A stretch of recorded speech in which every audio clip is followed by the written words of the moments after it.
அனைவருக்கும் இனிய பொங்கல் நல்வாழ்த்துக்கள். ஸோ எங்கள் வீட்டு பொங்கல் எப்படி போச்சுன்னு பார்க்கலாமா? இப்படி தாங்க 2 பானையும் பொங்குற டைமில் மேலத்தாளத்தோட பொங்கலோ பொங்கல் பொங்கலோ பொங்கல்னு சொல்லி தான் எங்கள் பொங்கல் ஸ்டார்ட் ஆகும். அது மட்டும் இல்லை, டெல்டா மாவட்டத்தில் இருக்கிறவங்களுக்கு தெரியும், இந்த வருஷத்தில் வளைஞ்ச எல்லா காய்கறியும் சேர்த்து ஒரு காய்கறி குழம்பு ஒன்று வைப்பாங்க. இதில் பொங்கலுக்கான ஹைலைட்டே இந்த குழம்பு தான். மட்டும் இல்லை, இந்த கேப்பில் கொஞ்சம் பொண்ணு விஷயமும் நான் போட்டுட்டு வந்துட்டேன். வேறு ஒன்றும் இல்லை, ட்ரெடிஷ்னலாக சாரீலாம் கட்டிட்டு ஃபோட்டோ எடுக்கிறதுக்காக மட்டும் இதெல்லாம் மேக்கப் போட்டேன். அப்புறம் என்ன, பொங்கலும் ரெடி ஆச்சு. ரெடி ஆன உடனே சாப்பாடும் போட்டாச்சு.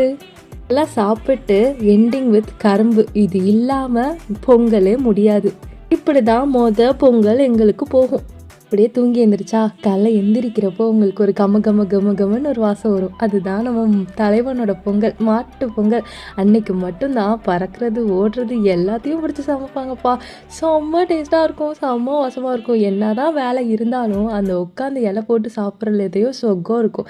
என்ன தான் நான் டயட்டில் இருந்தாலுமே வருஷத்தில் ஒரு தடவை தான் இது எல்லாமே எங்கள் வீட்டில் இருக்கும். ஸோ அப்படி இருக்கப்போ இதை நான் மிஸ் பண்ணுவேன்னா, ஸோ டயட்டு எல்லாத்தையும் ஓரம் கட்டிட்டு எல்லாத்தையும் சமைச்சு நல்லா திருப்தியாக சாப்பிட்டேன்.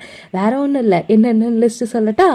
மட்டன் குழம்பு, மட்டன் சூப்பு, நண்டு வறுவல். இதுதான் மத்தியானத்துக்கான ஃபுட்டு. இது சும்மா சாம்பிளுக்கு தான். அதுக்கப்புறம் ஒன்று ஆரம்பிக்கும் பாருங்கள், மீன் குழம்பு, மீன் வறுவல், கருவாட்டு குழம்பு, நாட்டுக்கோழி குழம்பு, முட்டைன்னு சொல்லிட்டு எல்லாத்தையுமே பண்ணிடுவாங்க.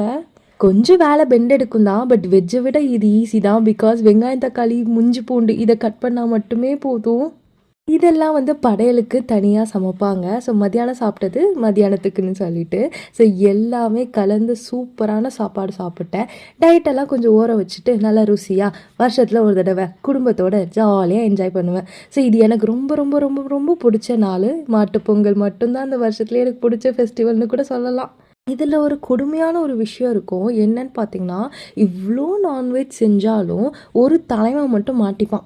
அவன் தான் கீரை இருக்கிறதுலே ஒரே ஒரு வெஜ் டிஷ் வச்சுருவாங்க.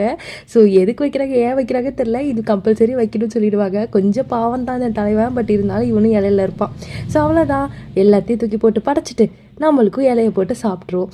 ஸோ இப்படி தான் எங்கள் வீட்டு பொங்கல் போச்சு. உங்கள் வீட்டு பொங்கல் எப்படி போச்சுன்னு கமெண்டில் சொல்லுங்கள். டாடா பாய்.